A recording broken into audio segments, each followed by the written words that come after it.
తనకన్నా బాగా వాడు చెప్పాడన్నటువంటి తన తృప్తియే తను పరాజయాన్ని పొందాడనడానికి కారణం. అలా చెప్పిన వాడు లేడు. అలా చెప్పిన వాడు ఎవరంటే సుబ్రహ్మణ్యుడు ఒక్కడే. అందుకే గుహ శబ్దం అన్వయమైంది ఆయనకి. గుహ అన్న మాటకు అర్థం ఏంటంటే ఆత్మస్వరూపి అని.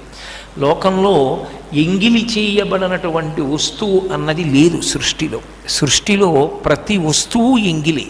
ఎందుచేత అంటే మనం తింటే కదండి ఎంగిలి అనుకోకండి. నేను దాని గురించి మాట్లాడితే అది ఎంగిలి అయిపోతుంది. ఎందుకంటే నేను మాట్లాడినప్పుడు నేను నోటితో మాట్లాడతాను, నా నాలుకలు మీదకి అది వచ్చింది కాబట్టి అది ఎంగిలి అయిపోయిందని గుర్తు. లోకంలో ఏదైనా ఎంగిలి అవుతుంది. ఎంగిలి కానిదంటూ ఉంటే ఒక్కటే ఉంటుంది. ఏది అంటే ఆత్మ. దాన్ని వాక్కులతో చెప్పడం కుదరదు, అనుభవంలోనే మిగులుతుంది.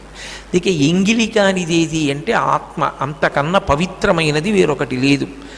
రాశీభూతమైనటువంటి ఆత్మ యొక్క స్వరూపమే సుబ్రహ్మణ్యుడు. అందుకే ఆయన బ్రహ్మజ్ఞాన సంపన్నుడు.